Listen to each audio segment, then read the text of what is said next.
Are you ready to change? Do you still have your 2020 vision in place? Are you excited about 2020? My name is Felice Martin. I'm a licensed professional counselor, and I love helping people on their journey to mental freedom. Please like and subscribe and share this video. Share it out to anybody you think that would really benefit from some words of encouragement. I want us to face it.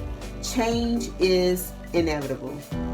Picture yourself 5 months ago. How has your life changed since then? Could you have even imagined that your life would look like it does today? I could have never imagined that the world or my life would look like it does in this present moment. The fact is that life is changing, and it's changing very fast. It's changing at the speed of light. We must realize that, like I said earlier, change is inevitable. A lot of people around us are worried about life after this pandemic, and this really made me start asking myself, how do I want to come out of this pandemic? And I want to ask you the same question. How do you want your life to look after this pandemic?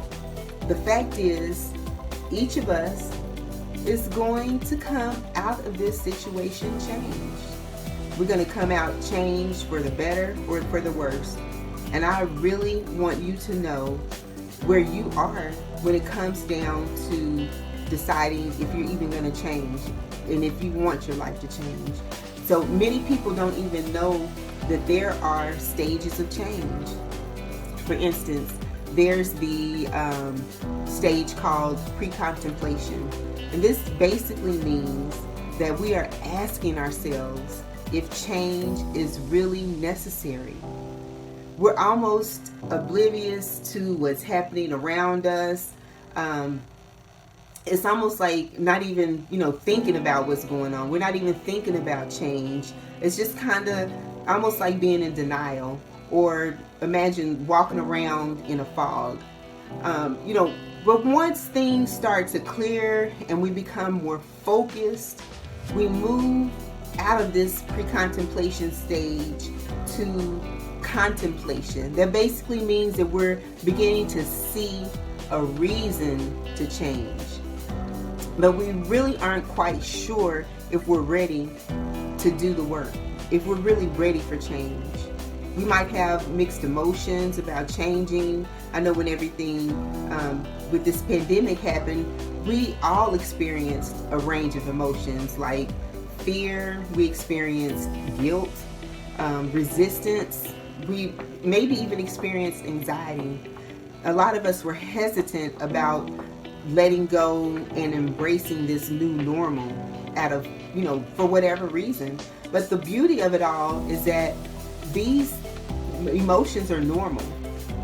They're normal responses to change. But once we are aware that these feelings are natural, we start to make a decision. We start to think about it. We start to think about how we want to change. And that's when we start getting ready. We start preparing. We start what's called the preparation change state. And we start taking baby steps toward the desired change that we want. So for example, instead of avoiding, connecting with other people, we start supporting that goal of connecting. We start supporting that goal of change. Even in the work situation, we start looking maybe for a new job. And basically what we're doing is that we're learning to manage our emotions as they relate to change. We become more confident. We start taking action. And then once we start taking action, this is when we reach out for help. So if somebody is looking for a therapist, they're going to start reaching out for help. They're going to engage with people and places and things to really help them to facilitate the desired change. Like if a person is, for example, like somebody that may be passionate about a certain hobby, and so instead of talking about it, they start doing something about it. They might sign up for a class. They may start researching and really putting that foot out there to get involved. And like I said earlier, even if somebody is looking for a therapist, they're struggling with their mental well-being, they start finding a therapist. They ask people about it because they're interested in managing the emotions that they're experiencing. Isn't it amazing that we all move through these various stages of change? And, once we've decided that, I am ready to change my life, I'm ready to embrace this change because I want to come out a better person than I was before, we go ahead and we decide that, I need to maintain this change. We decide that you've done a lot of work.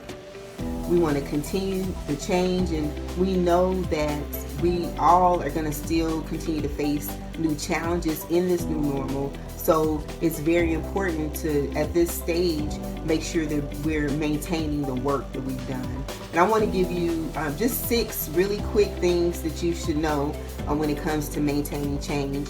First of all, we have to acknowledge our feelings and be honest with ourselves about what we're feeling.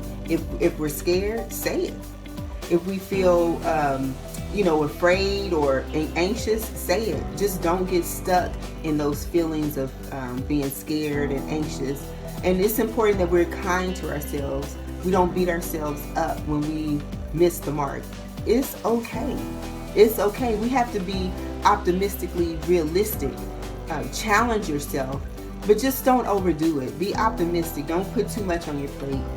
It's also important to make a list of what your strengths are. You can add to that list on a regular basis.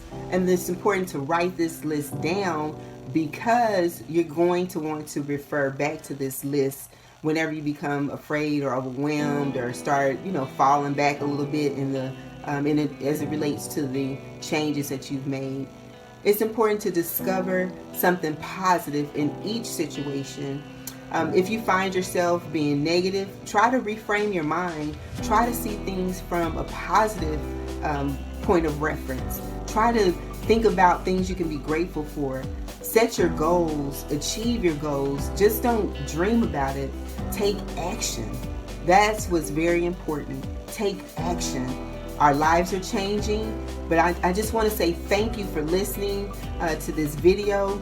And just remember, stay connected. Reach out for help. Follow me on Facebook, Instagram, YouTube, and Twitter. And remember to be kind to yourself. You deserve it.